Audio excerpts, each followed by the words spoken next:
All right, everyone. Good morning, good afternoon, or good evening, whatever time it is, wherever in this world it is that you are. Welcome once more to another live stream of Alexandra Mayers Live, page by page reading and commentary of the modern English version of the Bible. I hope all of you out there are having a wonderful start to your Saturday morning today. I went to sleep early yet again last night, woke up super early this morning. Already have gotten a few things done. I feel very motivated. I'm going to do this Bible reading. Then I'm probably going to do a video live stream when it comes to another project that I have that I've been sitting on for a while. But I feel like I get around to everything in its due time. So I'm going to do that. Then this whole weekend, I'm just going to be working. That's all I pretty much ever do. I think about it. But I'm in a very good headspace. No particular reason as to why. I just kind of think that I'm in the process of healing from a lot of things. I've taken the time over the past few months or so to ensure that I locate myself in places that are conducive to my energy. And I suggest everybody do that if you're able to, because your physical surroundings often do impact how you feel internally, spiritually. You need to be conscientious of that. I know not everybody has the luxury to travel or to shift their physical location when their inner being doesn't quite jive with their surroundings, but even if it just has to do with you rearranging your home or your bedroom or maybe changing your style of dress, just remember that sometimes the most minute of changes that you make can make the biggest impact on how you feel about yourself. And it's so important to feel good about yourself. On another project that I'm doing, I retackled a situation that I'd abandoned revolving around a particular woman who I will never directly speak to again, but who I do pity due to her having been an extensive victim of abuse, from what I can assess, starting from childhood.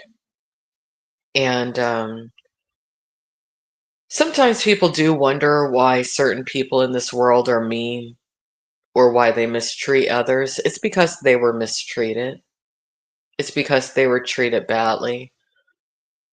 Not everybody can overcome abuse. Not everybody can overcome being mistreated by others at all.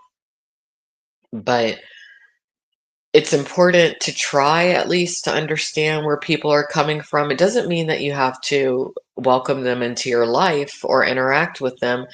But if you are able to pinpoint why a person is in pain,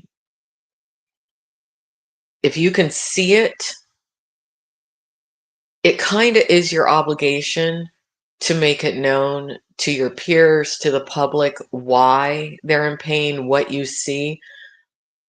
That way, they're not constantly misjudged.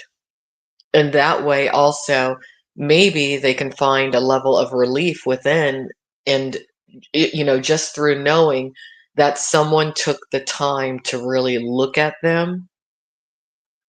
Because when some people are abused, they are in their own personal hell, their own personal prison, and they feel like nobody sees, nobody cares, nobody ever would help them, and that's why they're so mean.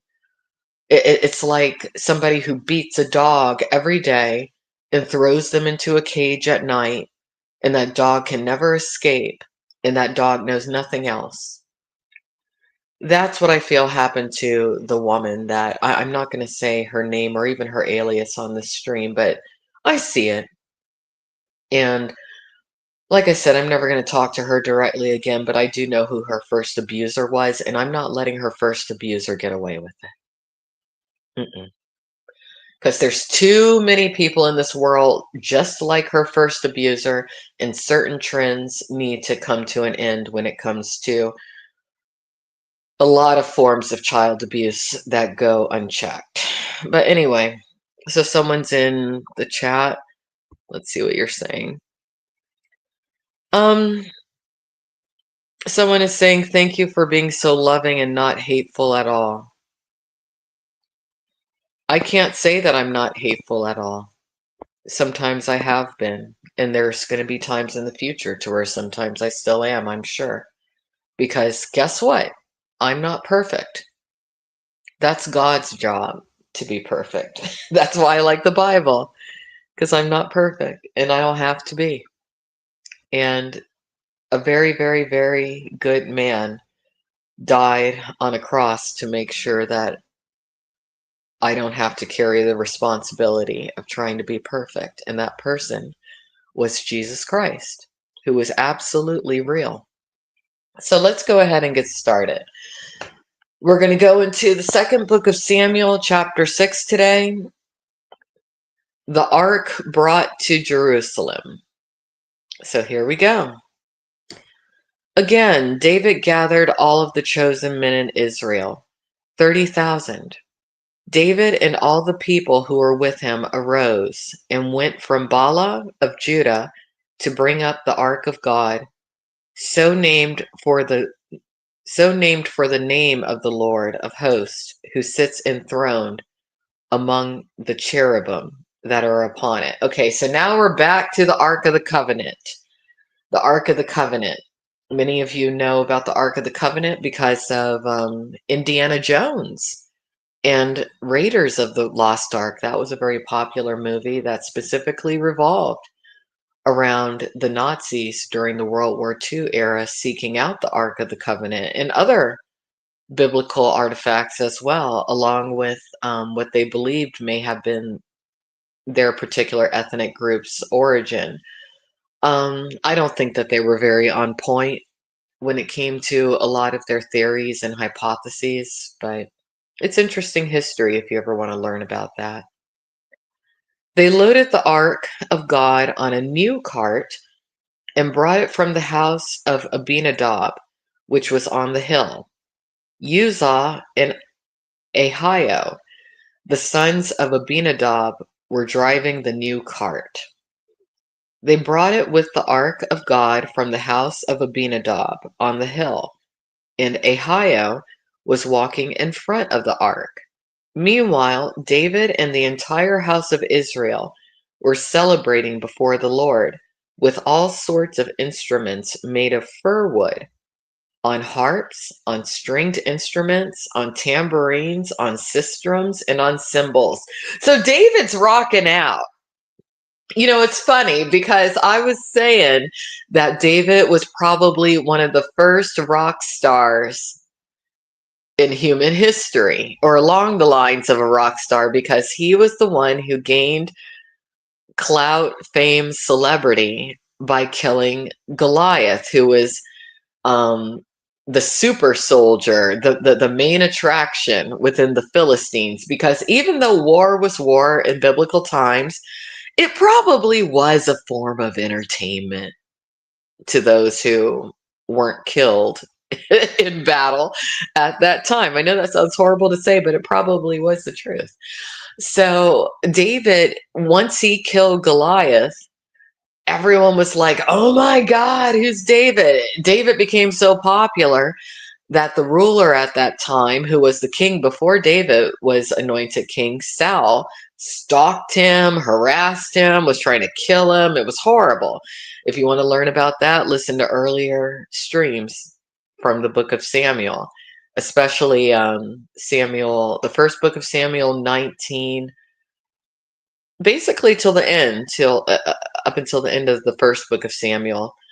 But it also goes into the death of Saul in the beginning of the second book of Samuel. But anyway, now we're learning that David has a group of his, probably his people closest to him, all playing musical instruments, stringed instruments, tambourines. So David had a band. He wasn't just enjoying rock star fame. He might have been a freaking lead singer of one of the first rock bands. When you really read this, I'm going to read that sentence again. Meanwhile, David and the entire house of Israel were celebrating before the Lord with all sorts of instruments made of fir wood, on harps, on stringed instruments, on tambourines, on sistrums, and on cymbals. I can even envision that.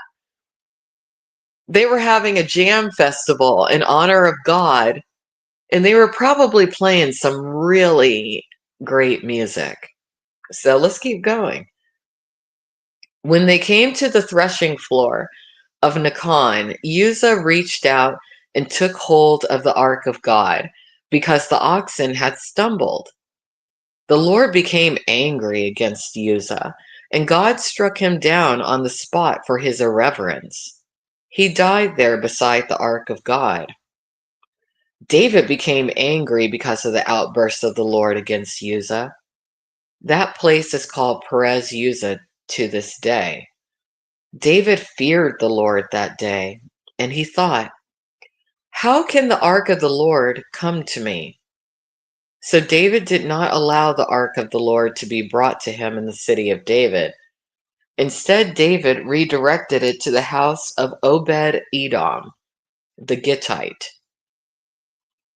The ark of the Lord remained at the house of Obed Edom the Gittite for 3 months, and the Lord blessed Obed Edom and his entire household.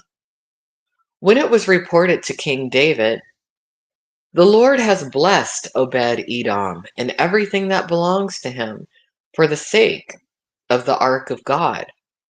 David went and brought up the ark of God from the house of Obed Edom to the city of David with rejoicing.